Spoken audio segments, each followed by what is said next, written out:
পরিপাকতন্ত্রের সুস্থতা কেন এত গুরুত্বপূর্ণ এ নিয়ে মানুষ দিন রাত গবেষণা করেই চলেছে। বিষয়টি অত্যন্ত সহজ সরল। পরিপাকতন্ত্র মানেই আপনার দেহ। দেহ টিকিয়ে রাখতে হলে পরিপাকতন্ত্রের গুরুত্ব অস্বীকার করা যাবে না। এই পরিপাকতন্ত্র কোত্থেকে শুরু হয়?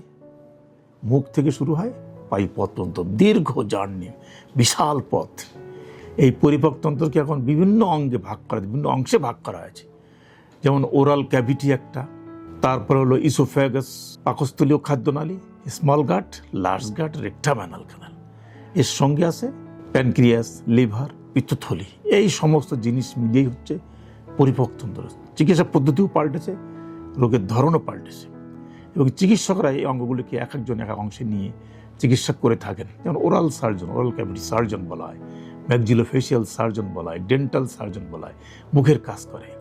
ইসোফেগাসে কোনো অসুখ হলে তার জন্য কার্ডিওথোরাসিক সার্জন, থোরাসিক সার্জনরা সেখানে কাজ করে থাকে। তারপরে পাকস্থলী থেকে শুরু করে পায়ুপথ পর্যন্ত এই পথের গ্যাস্ট্রোইন্টেস্টিনাল সিস্টেম, গ্যাস্ট্রোইন্টেস্টিনাল সার্জনরা এখানে কাজ করে। আর এর পাশ থেকে যে অঙ্গগুলো ডেভেলপ করেছে, যেমন লিভার, প্যানক্রিয়াস, গলব্লাডার, পিত্তনালী, এগুলো গ্যাস্ট্রোইন্টেস্টিনাল সার্জন তো গ্যাস্ট্রোইন্টেস্টিনাল সিস্টেম নিয়ে কাজ করছে। আর এগুলো নিয়ে কাজ করে হচ্ছে হেপাটোবিলিয়ারি সার্জন। এই যে একাধিক ভাগ হয়েছে, এরপরে রোগের চিকিৎসা পদ্ধতি, চিকিৎসার ধরনও পাল্টেছে। আরও একটা অংশ আছে, নিজের অংশ, লার্জ গাট, কোলোরেক্টাল অংশ, এখানে কোলন, রেকটাম এবং অ্যানাল ক্যানাল, রেকটাল সার্জনরা এই অংশ নিয়ে ডিল করছে।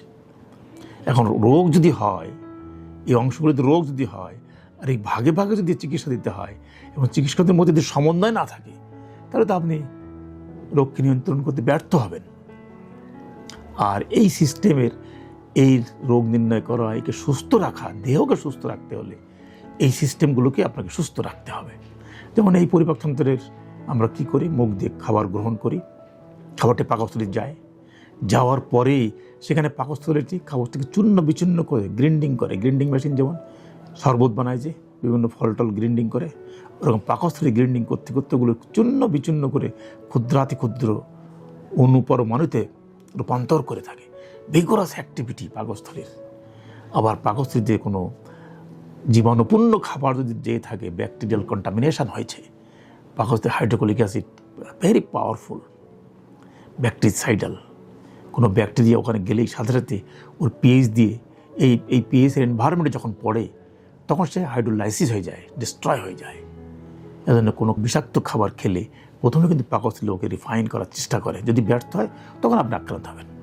এই খাবারটা এখন ইন্টেস্টিন দিয়ে, লার্জ গাট দিয়ে বেরিয়ে আসবে।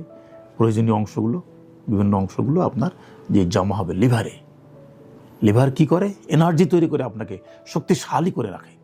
এই শক্তিশালী হওয়ার কারণে আপনি সারাদিন দৌড়ে বেড়াতে পারেন, কাজ করতে পারেন। যদি আপনার শরীরে এনার্জি না থাকে, তাহলে আপনি কোনো কাজকর্ম করতে পারবেন না, ভালো কাজ করতে পারবেন না, খারাপ কাজ করতে পারবেন না।